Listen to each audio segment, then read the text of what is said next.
we're here today because it's Friday of National Youth Work Week, and all this week we've been capturing stories and examples from around the county of good innovative youth work. And today the theme is thinking about the digital space. So everyone here works in some capacity, either as a service manager or as a direct youth work delivery professional, with young people currently living in 2023 in the way that they do. Mm-hmm. What do you feel, any of you, is the key sort of your perception of how young people experience the digital space? And what are you thinking about in your youth work in terms of how you use it or choose not to use it? I think it's probably a conflicted space where we have young people who feel it might be the only safe space, but that might not lead them to feeling confident or safe. So I think it's a complicated space. I think for many young people, it might lead them to not be able to form effective relationships. And I think it might lead to additional pressures on the expectations they have for themselves and others. I think in terms of how we respond to that, I think we do need to meet young people where they're at, but we also have to support them to take positive steps forward as well. Mm-hmm. Yeah, definitely. Yeah. So when I go and register the children that join our charity, one of the questions we ask them is, what do you like to do in your free time? And the thing that comes up the most is they use their phone. So they're either on TikTok, they're on Snapchat, or they're on YouTube. And that is coming out in pretty much every time I go around to visit a family. And similarly, when I ask them how to relax, a lot of them are coming up with, I play games.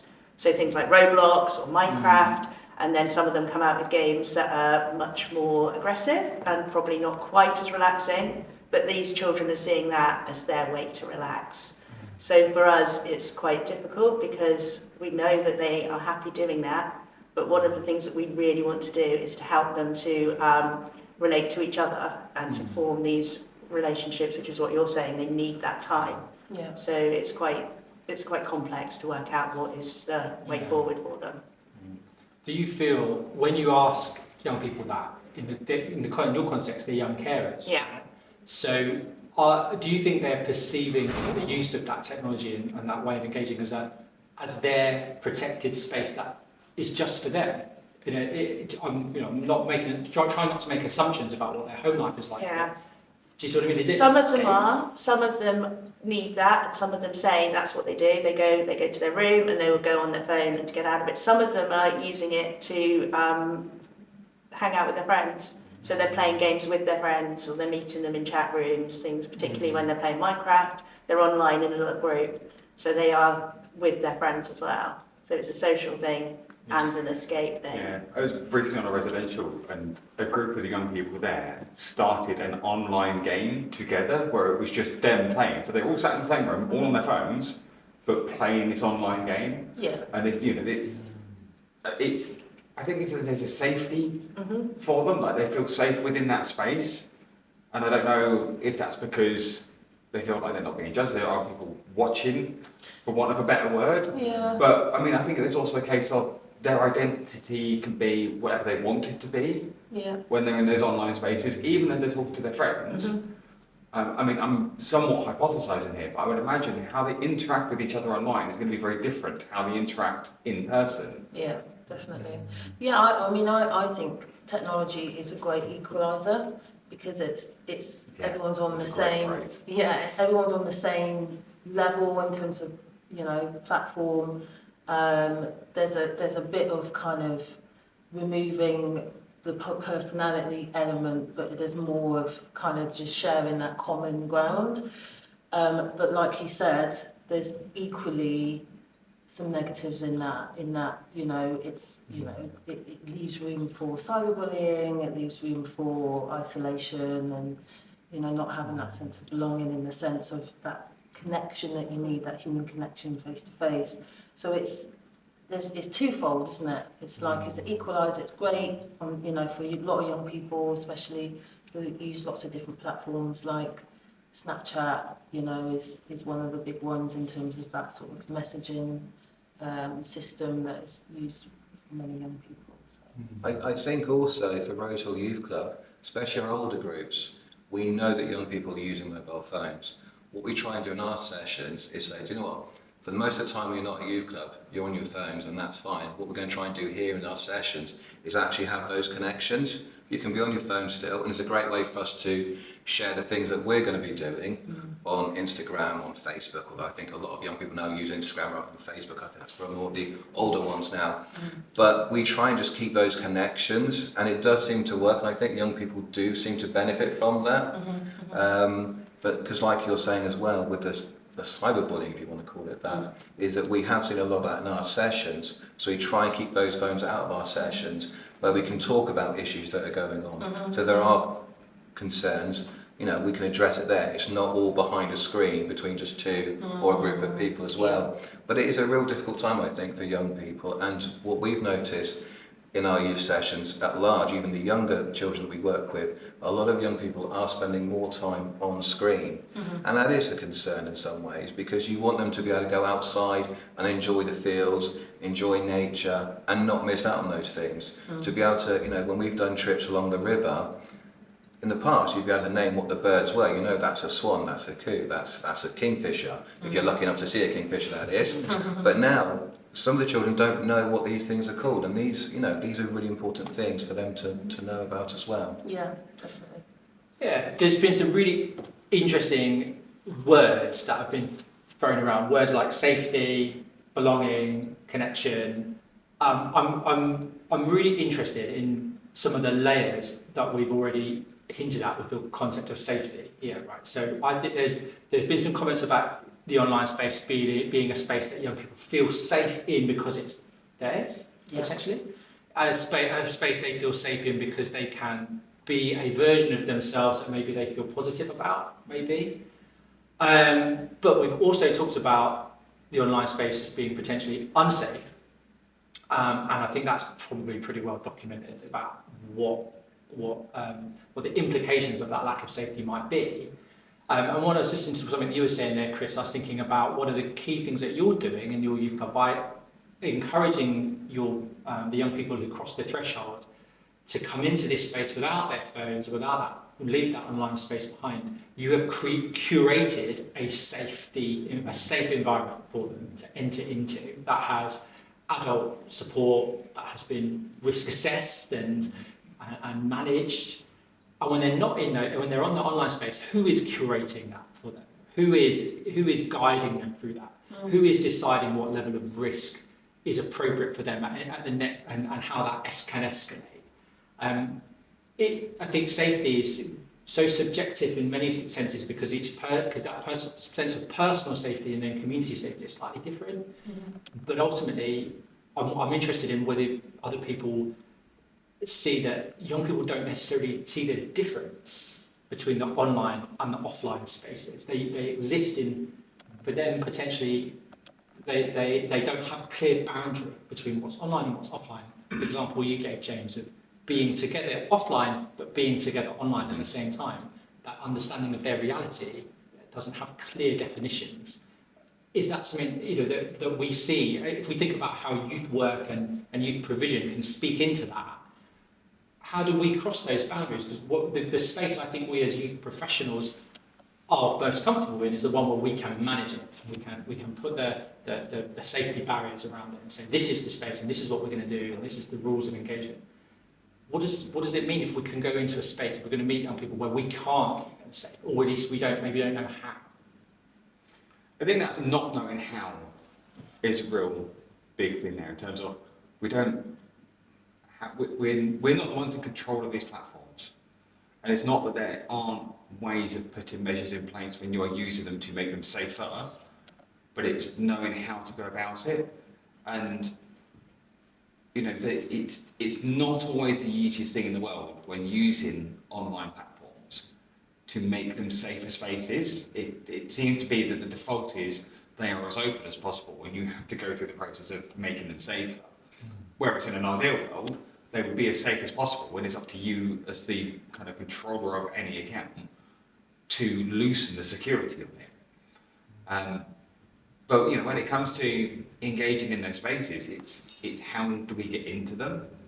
Because we've spoken about it being a safe place. It's theirs. They feel secure in it, and then we kind of touched on their ownership of it, and it's how do we get into them? Do we ask the question of is it right for us to try to get into those spaces? And like I feel like that's a bit of a roller coaster conversation. I think for me is the key thing is relationships with young people, because it's through that you understand what they're doing and what they're going through. What they understand. Exactly, and I think with like different apps. So for example, like Snapchat was something that I've never used, but I'd never heard of it before, and then a young person told me about it, and then they would show me things you can do, and it's like, wow, that's quite cool for that. You can share things with your friends, but also on the vulnerable side, you can see where people are in locations, things like that, and you can interact with them.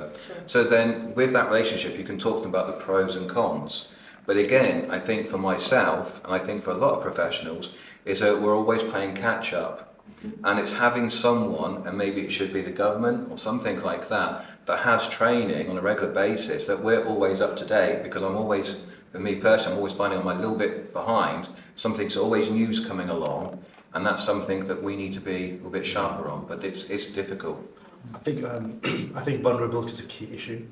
And I think where a young person is more vulnerable and more isolated, it will increase the dangers of being online and the relationships they might make. So I think where the youth service is so important is where we can have those safe spaces, where we can help young people to build positive relationships with adults, other young people. It makes them feel stronger. I think part of the dangers of online is about us knowing more, but part of it is about a young person feeling more secure in who they are and having that connection around them as well. I think when you said relationships, like that's really key. So we had an incident a couple of weeks ago where one of our young carers put something on Instagram that another child was quite worried about. She then went to her mother, who then contacted me, and it meant that we were able to deal with it. And that's because we built up this trusting relationship. And those two young carers had only met through the 13 plus group, and she was worried enough to contact an adult. But that's her being aware of that it was something to be worried about. And you're right, we need to educate everybody, so not just us. We need to encourage the children to know what's safe and to know what to do if they're worried. Absolutely. And I think also, like you were saying also, Zahid, was actually it's those ones that are normally isolated, so those that aren't normally going to school. So at our youth club, we have a few young people who are struggling attending school, but thankfully they are coming to youth club. So they're talking to us about things that are going on, and we're able to, like you're saying, support that young person, let them know the good sides and the bad sides, and to kind of assess the risks and make sure they know then next time, I don't know this person, so I'm not going to friend them, I'm not going to chat to them, things like that. But I think it is those vulnerable ones that maybe not going to school, but are coming to a youth club. They're really important that we work with them. So, I mean, the question in my head is, if they're not going to school but they are going to youth club, or another way around, there's a touch point for an adult to engage with them. For those that aren't engaging in school and aren't engaging in any other provision, like, what ideas do we think, or what ways could we find those touch points? Because at the moment, I don't think I would be able to answer that. And it's that, we're talking about vulnerable, those are the most vulnerable. Yeah. When it comes to those who are online, when they have nothing else around them. So how do we get the message out to them of what internet safety is, what the services are around them, how to keep them, what's available out there? Yeah, I think that's a great question, James. And I think there's a nod in there to the Generation Isolation report, which has laid out so starkly that young people are self-reporting, that they're not out in community in their free time, they are online in their free time. But that question about how do we reach the young people that we're not reaching, or that aren't reaching, I'm confident, I've not been doing this that long, but I reckon that's been fundamental to how we support young people ever since youth work as a concept started. And it's interesting, isn't it, that that is the question. How do we reach the young people who don't have those pre-existing touch points? And it's a modern iteration of that same problem.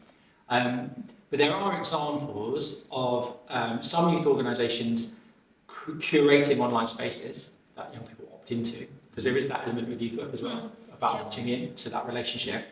But what I wanted to highlight as well is all of us here, individually and in our organisations, I think we'd all characterise ourselves as being committed to hearing young people's voices, being led by them, hopefully meaningfully in terms of how we direct our organisation. And there's a real opportunity here, isn't there? For young people to be the leaders that show us the way to engage with other young people, for young people to come up with the ideas, to create spaces that they and their peer group want to engage in. You know, that Tracy used that fantastic phrase earlier, the great equaliser. And I think there's something I'm interested to hear from others as well about because we know access isn't that equal, but when you're on it, absolutely, who you are on it is stripped away to who you want to be. Yeah. But isn't there, again, equalising that redistribution of power? If we as professionals, and we think wider across the sector nationally as well, if we need to learn, if we need to be shown, what about young people showing us that way and being those agents of positive change for themselves? Yeah, I mean, absolutely. I think young people are far more tech savvy than, you know, the baby boom generation, and I don't know what other generations are here, but our generation. Yes, that's all. And you know, and that we know that, and that's partly because that's something that they've grown into and grown up in, and I think that's not a negative, but it's really important for us to learn from young people as well, and that's part of the youth work journey, isn't it? It's twofold. It's not just us giving those resources, they will also learn a lot from them and hearing their voices and understanding from their perspective and you know, their life choices and journey of what's happening for them. And someone said earlier about meeting them where they are, so that, you know, and that's a really important part as well. But I also think we as services need also external support in terms of education and knowledge and understanding of technology for us to be able to keep up with the you know, the ever-changing technological advances. So yeah, and I guess that's a message to tech-savvy individuals, tech-savvy companies out there who, you know, have those resources and expertise for us to be able to work alongside those companies to understand how we can kind of reach young people in a different way, you know, in a technological way. I was just going to say that I think some of this goes back to a resource issue. It is, I yeah. think, you know, I think all of us would want to be everywhere they are. Yeah. We want to be on Snapchat and Instagram and TikTok and everywhere. We want that engagement. So it's going to meet, we're going to meet as many young people as possible. But when resources are limited, we're going to prioritize. Yeah. And then we're going to prioritize face-to-face spaces. Because that's where we probably feel that's where the priority is. So I think the more resources we have, the more opportunities we can engage with young people, wherever they are. Yeah, absolutely. Yeah, and it's tough. The financial situation for the voluntary sector is tough right now, and it has been for quite a while. And I know, you know, we've spoken previously about, you know, there are a lot of youth charities that rely on trusts and foundations, and how difficult it is now to raise that capital in order to kind of keep our services running. And so that's something that is definitely at the forefront of, you know, all of our minds. I know I'm speaking for you, but you're nodding because you know that that's a real issue right now, and it has a huge impact on young people because they're the ones that suffer the most if we're not able to provide those vital services. I'm wondering if you want to share what you were talking about earlier. Well, I was about to say exactly that. So at the moment, we have very limited resources, you know, basically when it comes to funding. So the limited amount of money that we do get through is spent in a way which is the here and now and the issues that we're currently facing. So, for example, you know, we are focused on making sure that the children that come to our sessions have enough food to eat, that the activities they got are engaging. And actually, we bring outside agencies in to deliver sessions as well, so our young people get to understand what's outside of Rose Hill and broaden their horizons and things like that. But if we had more money and we had support from like tech companies or something like that, and I'm sure there's plenty around Oxford, then we could look at reaching those that at the moment we're not reaching. But at the moment, for myself, the thing that's on my agenda is finding funding for the future to just carry on running our youth sessions, our mentoring program, our food bags for families and things like that. Yeah.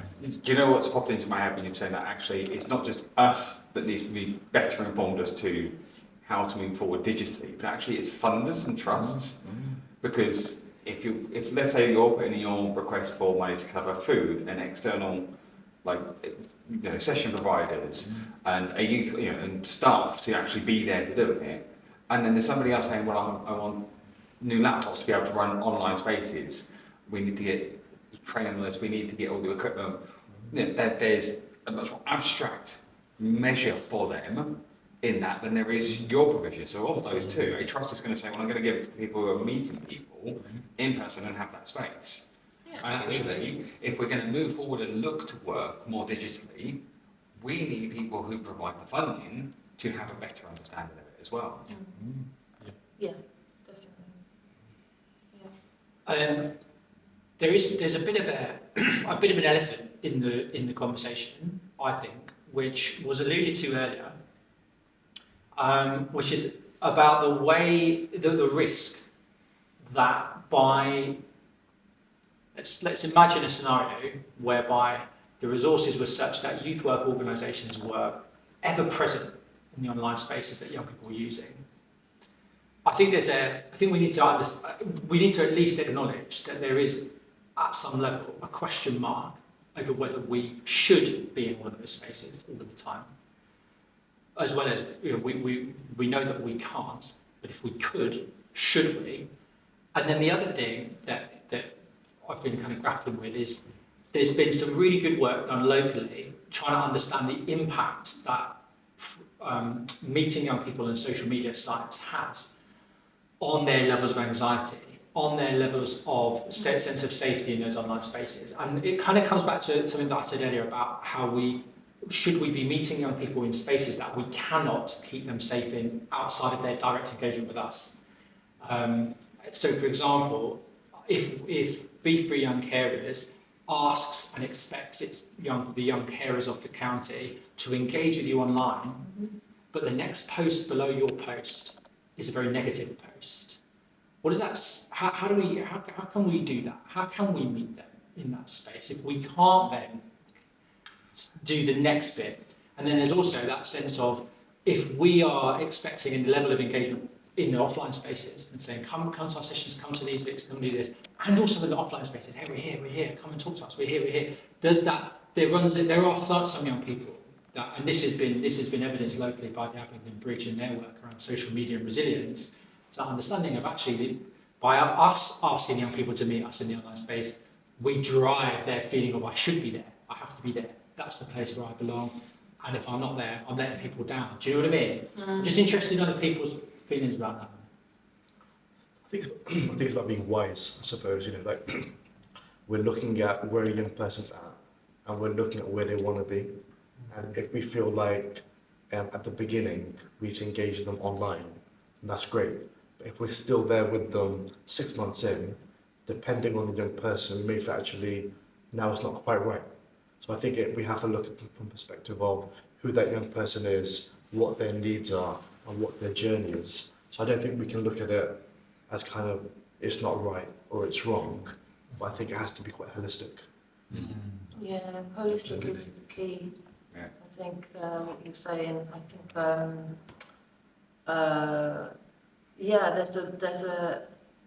there's a lot of opportunity to meet young people online. There's also the space around education and understanding that safety. And I guess I was trying to think of an analogy, but it's probably the right analogy. But it's very much just about the holistic balance you know, and the education around safety online, safety crossing the road. Well, safety, to offer an analogy, I think road safety is quite a good one. It is, because right. we're going to talk to young people about being safe on the road. Yeah. And we say, you're not safe on the road, so we're going to come and be with you on the road. Yeah, yeah. But we're not changing the fact that the drivers are coming, that the road surface isn't good, that the lighting is poor, that, that the environment isn't safe. But we're with the individual trying to talk to them about their personal responsibility for being safe. To what extent, what power do we have to make that change for them? You know, this is a bit of a rabbit hole, and it's an interesting one, right? That's exactly what I was, was getting at, but also in the sense of having a youth club in a very deprived area, in the city area, where there's gang culture, there's, you know, various things going on, you know, every given moment is the same. It's like there's this safe space then that these young people come into. So we can kind of see it in both angles, can't we? We know the dangers and the risks of being in that space or coming into that space, right? And the possibilities of that young person coming to and from that youth club in that quite hostile environment, but they're coming into that safe space. And so that's what we can do as youth workers, is create that space wherever we are. It's a great point. Right? And that's what's really important. Yeah, I mean, you were saying about like the comments that could be made after you've kind of done a post or some kind of engagement. I'm just like, there's no matter how safe we make a space, we cannot make it completely safe. You know, there's always the element of something could happen. And when you were talking, I was just like thinking, like when I've done detached work, it was like, I've got no control over this environment. I've got no control over who's going to walk up, what's going to happen next. But that isn't going to stop me making this engagement, because that's the nature of the work, and I allow for that risk in the same way we do when we get to a car. I can do so much. I can make sure my car's roadworthy. I can make sure that I drive sensibly and according to the law, but I can't dictate what anybody else does. And it's exactly the same within youth work. We look to make the spaces as safe as possible, and then do what we can when things may not go according to plan. And it's the same with the online. We do what we can to make it as safe as possible, but after they stop engaging with us, or the people who understand technology far better than us manage to take advantage of our ignorance around technology, then we learn from that. But that shouldn't be a barrier stopping us doing it. Which is being wise, right? I was going to say it's messy, isn't it? It's so messy. Our work is messy, and I think the same point really. Whether we're online or it's attached or it's a mentoring session, whether we're bringing young people to a space where there are other young people, I'll be quite concerned about their influence on them. Yeah. We're having to kind of sort of balance things out and look at, you know, who's there, the training we receive, what our principles are, and in light of all of that, trying to work out what's best. I wanted to just quickly touch on what Chris was saying about in terms of inequalities and providing food for young people in youth clubs. There is that element of the digital inequalities as well with the online platform, and how that has it's kind of in some ways quite pressurized for young people to have the right phones, to have a laptop, to have an iPad, you know, and it's again social media. To be on social media, to have fast internet, you know, connection, you know, and that really, we saw that during the pandemic, right? There was a lot of high percentages of young people who didn't have access to those, you know, vital things to be able to kind of have access to education. So yeah, I just want to sort of reiterate that, but also point to the funding element, because that's again crucial in this conversation around the digital skills and the digital platforms that young people are accessing. And you're absolutely right, and again it's interesting you brought that up, because even now, through the cost of living crisis, we're seeing families, some families that don't have, you know, children who don't have phones, so they then do feel left out from their group of friends, because they're on Snapchat, they're doing this, they're playing Roblox, whatever they're doing, so they then feel left out. But also, like you're saying, the education side of things, you know, they're doing homework. Most homework now is online. So even my own children, for example, all their work is online, you know. So that's really difficult as well. So I think it's how we help with that. I mean, we were very fortunate at the youth club that some kind family over in Kidlington donated us 2 lovely computers, which we can use. But that's still not a huge amount of what young people need. We have a policy where when the children are going into year 7, we make sure that they all are gifted a laptop. It's getting harder to fund, which is where your call out comes from. But yeah, the fundraisers have to find somebody that will donate laptops. And there are so many children coming to us that don't have that laptop that they so desperately need, just so that they don't fall behind in their education. Exactly. I think to sort of bring this, I suppose, to a bit of a close, and what has been brilliant to hear is a conversation that recognises the value of youth work in all of these areas, that understands that the themes that youth workers have been responding to in society are just as relevant now as they were 10 years ago, as they were 20 years ago.